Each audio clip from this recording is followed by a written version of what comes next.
과거부터 그래왔듯이 정치의 양극화는 우리 사회의 문제로 지적됩니다. 내란견이니 배급견이니 상대 진영에 조롱조에 이름을 붙이고 없으면 만들어서라도 상대의 약점을 공격합니다. 좌파 연예인 목록, 우파 연예인 목록 같은 것을 만들어서 인터넷에 게시하고 악플로 공격하기도 합니다. 심지어 자기 부모랑 성향이 다르다고 투표날 부모의 민증을 숨긴 사람도 있습니다. 정치가 아니라 다른 영역에서 이루어졌다면 다소의 질타를 받을 만한 비일상적이고 광적인 행동들이 어째선지 정치에 대해서라면 용인되는 것 같습니다. 마치 정치가 윤리적인 판단을 뛰어넘는 어떤 근거라도 되는 양 말입니다. 이런 긴장감 때문에 일상에서던 미디어에서던 정치라는 주제는 화제로 삼기에 부끄럽고 무례한 무언가로 여겨집니다. 도대체 정치가 뭐길래 이렇게까지 집착하고 덤벼드는 걸까요? 우리는 정치를 어떻게 바라보아야 할까요? 이런 질문들에 대한 답을 포함해서 나름대로 정치라는 개념에 대한 저의 생각과 우리가 가져야 할 태도에 대해 이 영상에서 풀어보겠습니다. 설명의 편의를 위해 과장하는 부분도 있을 거고 저의 지식이 얕아 미흡한 부분도 있을 겁니다. 이런 점들에 대해 부디 자유롭게 지적해 주시기 바랍니다.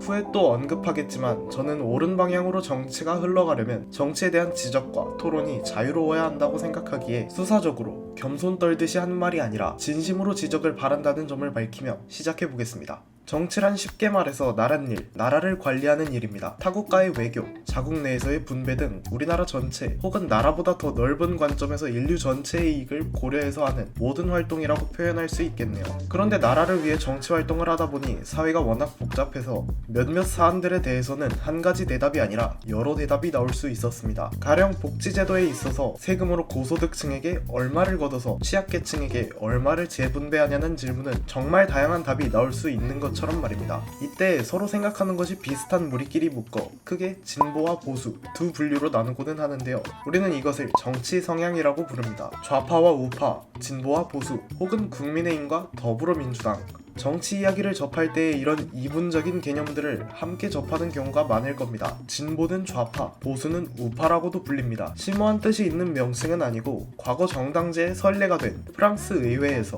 왼편에 앉은 사람들이 진보주의자들, 오른편에 앉은 사람들이 보수주의자들이었기에 이런 이름이 붙었고 지금까지 이어지는 것입니다. 정치의 양극화 문제를 논하는 사람을 보면 열의 9은 좌파와 우파로 나뉘는 양극화에 대해 말하는 걸 겁니다. 그래서 우리는 양극화 문제를 다루기 전에 이 두 정치 성향에 대해 먼저 알아보도록 하겠습니다. 진보주의는 평등의 이념을 제시하는 정신입니다. 정부의 적극적인 개입을 지향하며 집단 전체의 이익을 늘리기보다는 전체의 이익을 고르게 분배하는 것에 주목합니다. 취약계층인 저소득층, 장애인 등에게 자원을 분배해서 인권을 확장시키기를 주장합니다. 보수주의자들보다 필요에 따른 분배를 중요하게 생각합니다. 이런 재분배 정책을 통해 소득 격차가 줄어들면 사회가 안정되는 효과가 있습니다. 노동시간 단축, 친환경, 노인연금, 보험제도 등이 진보주의 정신을 담은 정책들입니다. 현대에 이르러서 인류가 경제적인 여유가 생겼고 인구는 확장되는 방향으로만 움직이기 때문에 세계적으로 진보주의적 정신이 주목받는 분위기에 있습니다. 주의해야 할 점은 이렇게 부를 재분배하는 방식은 일반적으로 전체 부의 총량을 감소시킨다는 것입니다. 기업과 부자에게 세금을 크게 걷어서 활동을 제한할수록 생산력이 감소하기 때문입니다. 같은 일을 해서 버는 금액이 줄어드니까 일에 대한 동기가 감소하는 것이죠. 진보주의의 본격적인 등장이 산업혁명 즈음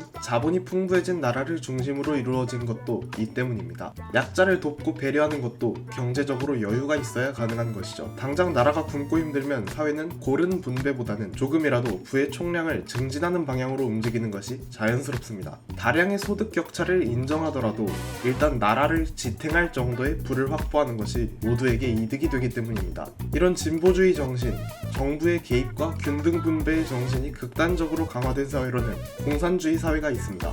능력에 따라 분배하는 경쟁사회인 자본주의 사회에 반해 필요에 따라 분배하는 배려심이 도드라지는 공산사회는 이론적으로 너무나도 아름답게 보이지만 그런 분배 방식이 부의 총량을 감소시켜서 국가 자체가 빈곤해질 수 있다는 점이 치명적입니다. 순수한 공산주의 사회로서 멸망한 집단은 역사적으로 다수 있습니다. 지금 남은 공산국가들도 순수한 공산국가라고 보기는 힘들죠. 진보주의의 배려와 분배의 정신은 인간적인 정이 느껴지는 사상입니다. 합리와 경제성보다는 인간성과 감성에 초점이 맞춰져 있기 때문에 몇 사람들은 반감을 담아 좌파는 논리가 없다 혹은 적극적인 재분배 정책을 지적하며 얘네는 공산주의자들이다, 일할 생각은 안 하고 돈 받을 궁리만 한다 며 비판을 하기도 합니다. 보수주의는 자유의 이념을 제시하는 정신입니다. 정부의 개입보다는 자유로운 경쟁을 중시합니다. 분배보다는 집단 전체의 부를 증진하는 데에 주목합니다. 기업 활동을 적극 장려합니다. 세금을 줄이고 공기업이나 공교육에 머무는 대신 기업을 민영화하고 사교육의 선택권을 보장합니다. 국가 단위에서 봤을 때 합리적이고 경제적으로 움직이기 때문에 어쩌면 더 자연스러운 정신일지도 모르겠습니다. 인권이 확장된 현대 이전에는 이런 보수주의 정신이 압도적으로 주류였다고 표현할 수 있을 것 같습니다. 주의할 점은 국가 차원에서는 합리적일 수 있는 행동이 전 지구적, 인류적 차원에서 봤을 때 문제가 될 수 있다는 것입니다. 역사적으로 전쟁을 일으킨 국가는 대부분 보수 정권이 권력을 쥐었을 때였습니다. 일본의 군국주의, 독일의 파시즘 등 역사적인 전범 국가들은 모두 보수주의 정신을 표방하고 있었습니다. 사실 경제와 합리의 측면에서만 보았을 때 이는 아주 자연스러운 선택입니다. 게임할 때를 떠올려보면 내가 강한 순간에 상대를 공격하고 자원을 빼앗는 것이 가장 합리적인 전략이듯이 말입니다. 이런 역사를 가졌고 이에 반하는 교육을 받았기에 이제 사람들은 우파성 자체에 반감이 있습니다. 우파성에 초점을 맞춘 극우라는 표현이 멸칭으로 사용되는 것이 이 방증이라고 생각합니다. 이런 국가 간의 관계 말고도 또 문제가 있습니다. 정말 모든 사람이 모든 사람에 대해 경쟁을 하는 사회가 옳은 사회냐는 문제입니다. 장애가 있는 사람, 돈이 적은 사람, 건강이 안 좋은 사람 등 경쟁에 불리한 조건을 가진 사람들이 그렇지 않은 사람들과 같은 시장에서 경쟁하고 경쟁에서 진 대가로 사회적 자원을 적게 배분받는다면 부유하고 강한 사람은 더 부유하고 강해지고 가난하고 약한 사람은 더 약해지게 되겠죠. 이미 정해진 환경에서 내가 벗어날 수 없다면, 소위 계층 간의 사다리가 없다면 도덕적으로 잘못된 구조가 아니냐는 물음인 겁니다. 사회에 이런 구조가 잘못되었다고 생각하는 사람이 많아지고 반감이 늘어난다면 비록 나라 전체의 부가 증가되더라도 사회가 불안정해질 수 있습니다. 현대사회처럼 최소한의 의식주가 보장된 사회에서는 나라 전체의 부보다는 자국 내 계층 간의 부의 격차가 범죄율에 더 큰 영향을 미칩니다. 상대적 박탈감이나 사회가 공정하게 기회를 주지 않는다는 반감이 주된 이유죠. 진보주의를 설명할 때 공산국가를 예시로 든 것처럼 보수주의의 극단에 있는 체제를 예시로 들고 싶은데 이와 같은 문제점 때문에 현대에는 오직 경쟁과 능력에 의해서만 자원을 분배하는 국가는 없습니다. 모두 조금이라도 복지에 신경을 쓰죠. 굳이 예를 들자면 홉스가 주장한 만인에 대한 투쟁이 있는 원시사회 혹은 사람마저 사고 팔았던 제국주의 사회가 이에 해당할 수 있을 것 같습니다. 각 특성이 도드라지게 설명하느라 아주 극단적으로 설명했지만 말했다시피 현대에는 진보주의자라고 기업활동을 금기시하지도 않고 보수주의자라고 약자를 멸시하고 배제하지도 않습니다. 현대 국가의 절대 다수는 오직 보수 이념, 오직 진보 이념만을 지지하는 것이 아니라 둘 사이의 어떤 지점에서 체제를 유지하고 있습니다. 그렇게 폐쇄적이라고 하는 북한과 중국조차도 어느 정도는 자본주의적인 체제를 받아들였고 어떤 나라의 보수 정당이건 복지 정책 자체를 반대하지는 않습니다. 국가뿐만이 아닙니다. 한 국가 내에서라도 개개인의 가치관은 모두가 다르기 때문에 평등과 자유의 넓은 스펙트럼에서 양 끝점이 아닌 그 사이의 어딘가에 가치관이 형성되었을 텐데요.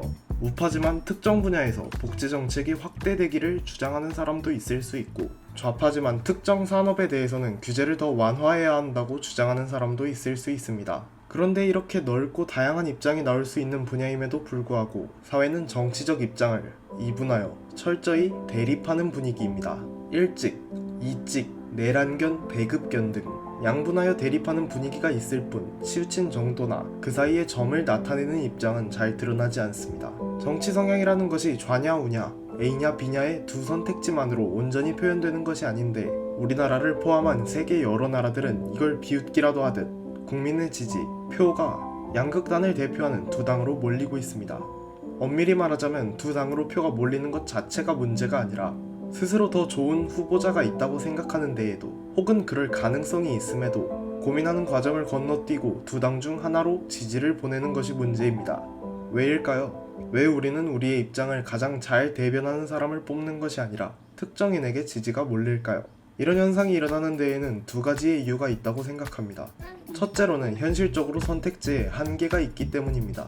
우리가 고를 수 있는 건 넓은 정치 성향의 스펙트럼 속 무수히 많은 점들 중 하나가 아니라 한 정당이고 또 그 당 전체에서 한 인물을 고르는 게 아니라 대표로 나온 사람만을 고를 수 있습니다. 선택지가 상당히 경직되어 있죠. 내가 복지 정책에 50원 정도 써야 한다고 생각하는 사람이더라도 대선에 나온 사람이 각각 복지에 1원을 써야 한다, 60원을 써야 한다고 주장하는 사람이라면 딱 50원을 써야 한다고 생각하더라도 그 생각을 온전히 대변하는 사람을 선택할 수 없고 그나마 가까운 한쪽 후보를 고르게 되는 겁니다. 또한 사표가 될 걱정도 영향이 있습니다. 내가 가장 좋아하는 후보를 뽑는 게 아니라 내가 싫어하는 후보가 뽑히지 않기를 원해서, 혹은 내가 뽑은 사람이 당선되기를 원해서 표가 많은 쪽으로 투표를 하는 경우가 있습니다. 최근 대선도 이런 면이 있었죠. 스스로 보수주의자라고 칭하는 사람 중에서 이준석을 가장 좋아하지만 이재명의 당선이 싫어서 그나마 가능성이 높은 보수주의자인 김문수를 뽑는다거나, 반대로 이준석을 가장 지지하지만 김문수가 당선되는 것이 싫어서 이재명을 선택하는 사람도 있었습니다. 이런 상황을 의식해서 이준석 본인도 이런 선택을 지양해야 한다고 표현한 바가 있습니다. 당시 이준석의 이익과 맞물리는 주장이니 진정성이 떨어진다고 볼 수도 있지만 사표 심리가 민주사회에서 생각해볼 만한 주제라는 것 분명합니다. 하여튼 유권자 모두가 이러한 선택지의 한계 아래에서 투표를 하니까 표가 두 당으로 몰리게 되는 것이고, 다양한 정당이 촘촘하게 존재하는 대신 두 집단이 대립하는 듯한 모습이 되는 겁니다. 두 번째 이유는 남의 지지를 무비판적으로 받아들이기 때문입니다. 물론 누구의 의견이나 전달도 없이 정치적인 상황을 인지하고 판단하기는 쉽지 않습니다. 우리가 접하는 대부분의 정보는 야, 이재명이 지원금을 줘서 고기도 사 먹고 좋네 하는 식의 정치적 상황과 판단을 포함한 내용입니다. 이런 정보를 받아들일 때에 주의할 점은 화자가 자기 입장에 유리하게 정보를 선별하거나 혹은 순수하게 잘 몰라서 왜곡된 정보를 전달할 수 있다는 것입니다. 동물 실험에 대한 정보를 전달하는 사람이 동물 인권에 초점을 맞추어서 동물이 얼마나 괴로워하는지, 얼마나 폭력적인 행동인지 등에 대한 정보만 전달한다면 그것을 받아들이는 사람은 정보와 함께 자연스레 동물 실험에 대한 반대 입장이 커질 것이고, 동물 실험의 효용성에 초점을 맞추어서 얼마나 빠르고 효과적인 기술 진보를 이룰 수 있는지, 얼마나 많은 사람을 구할 수 있는지 등에 대한 정보를 전달한다면 그것을 받아들이는 사람은 정보와 함께 자연스레 동물 실험에 대한 찬성 입장이 커질 수 있습니다. 최근 화제가 된 민생지원금 정책에 대해서는 그거 다 네가 세금으로 낸 돈 받는 건데 뭐가 고맙냐 하는 지적이 정보 왜곡의 예시가 될 수 있을 것 같습니다.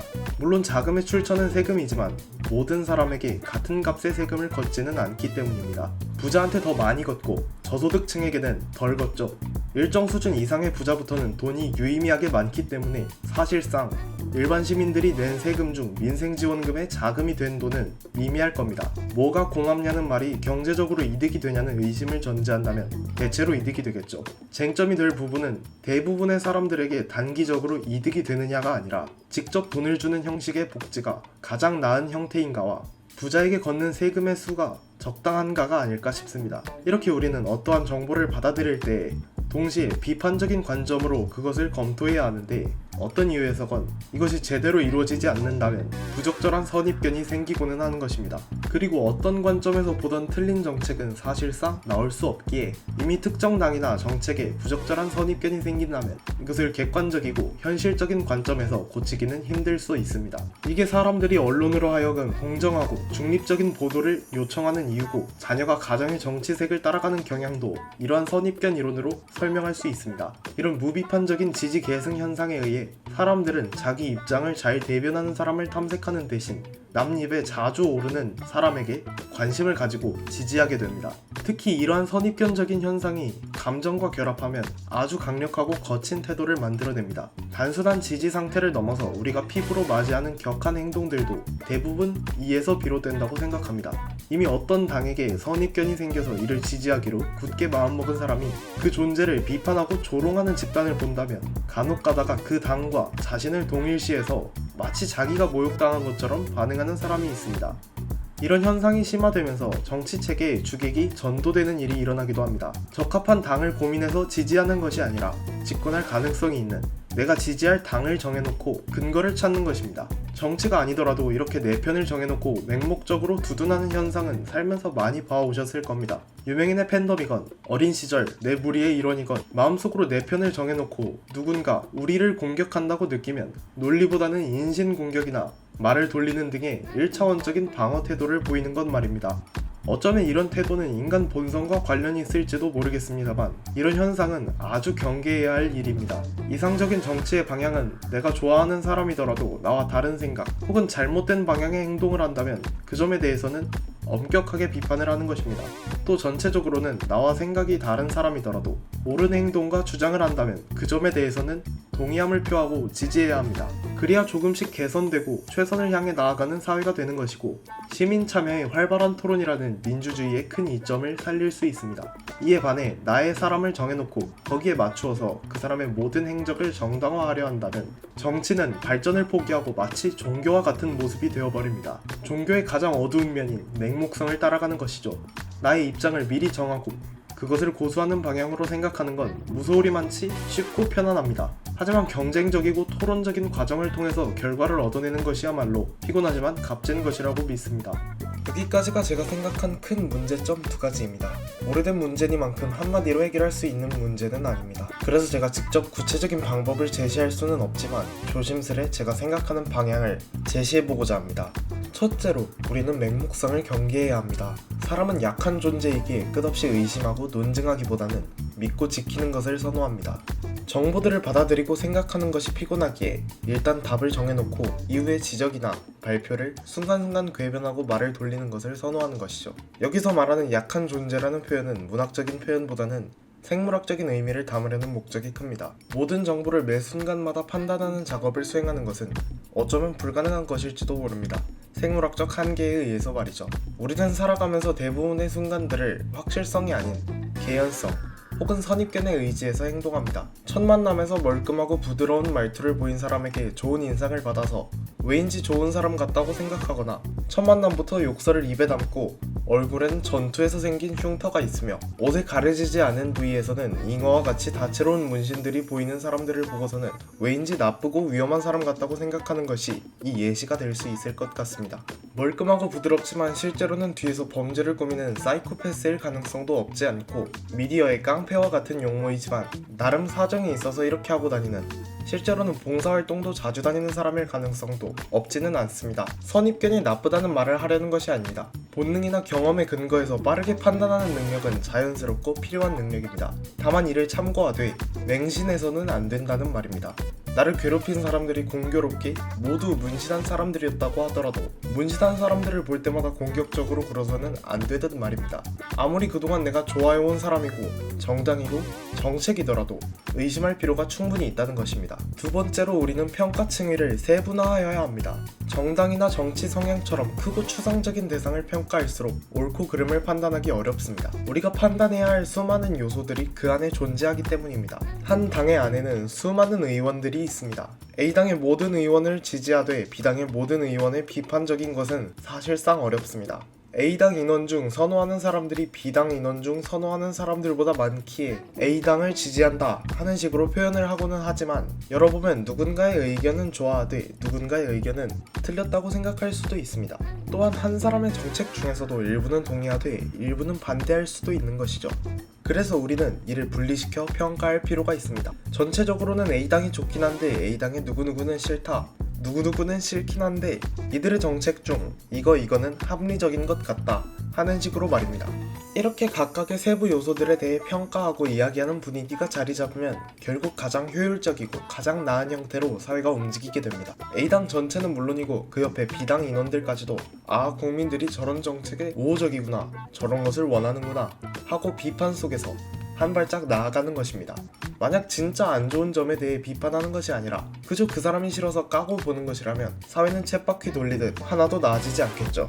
우리는 긴 역사 속 시행착오들을 거쳐서 민주주의라는 체제에 거의 정착했습니다. 그나마 가장 나은 체제라고 생각하기에 이걸 유지하고는 있지만 장점만큼 단점도 명확합니다. 나라와 사회를 운영하는 데 최고의 전문가가 아니라 절대 다수의 비전문가들이 참여한다는 것입니다. 현대의 국민 수준이 높아지면서 오히려 유권자 간 지적 수준의 격차에 대한 지적이 도드라지고 있습니다. 몇 살이 넘은 노인은 투표를 못하게 해야 한다, 몇 살까지의 어린이는 투표를 못하게 해야 한다 부터 시작해서 외국, 특히 미국에선 국민의 최소 교육 수준이 아주 낮은 점에 대해 민주주의의 한계가 드러나는 듯 보이기도 합니다.